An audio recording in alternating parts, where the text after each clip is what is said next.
স্বামী কে? স্বামীর সম্মান বোঝেন আপনি? স্বামী কে? যার ব্যাপারে নবী সাল্লাল্লাহু আলাইহি ওয়াসাল্লাম বলেছেন, আমি যদি আল্লাহ ছাড়া অন্য কাউকে সেজদা করতে বলতাম, তাহলে মেয়েদেরকে বলতাম তারা যেন স্বামীদেরকে সেজদা করে। আপনাকে আমি কিভাবে বুঝাবো স্বামী কে, স্বামীর মর্যাদা কোথায়? এগুলো কি ইসলাম মেয়েদেরকে ডমিনেট করছে এগুলো দিয়ে? কেন? এই স্বামী আপনার জন্য সারাটা জীবন ক্ষয় করে ফেলে। একটা চোর পর্যন্ত, একটা চোর, একটা করাপ্টেড মানুষ, দুর্নীতিগ্রস্ত মানুষ, সে চুরি করে দুর্নীতি করে এনে বাচ্চাকে খাওয়ায়।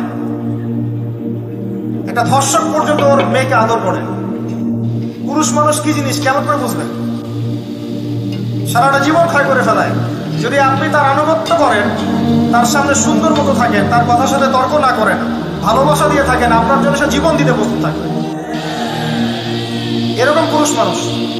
আপনাদেরকে কেউ চোখ তুলে তাকালে চোখ তুলে ফেলাবে। স্বামীকে বাইরের অনেকগুলো বিষয় ফেস করতে হয়।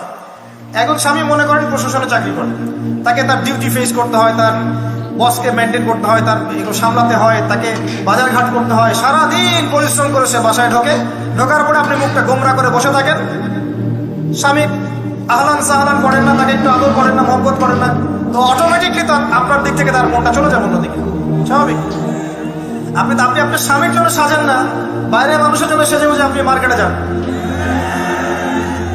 প্রবলেম সেগুলা। এরা মনে করে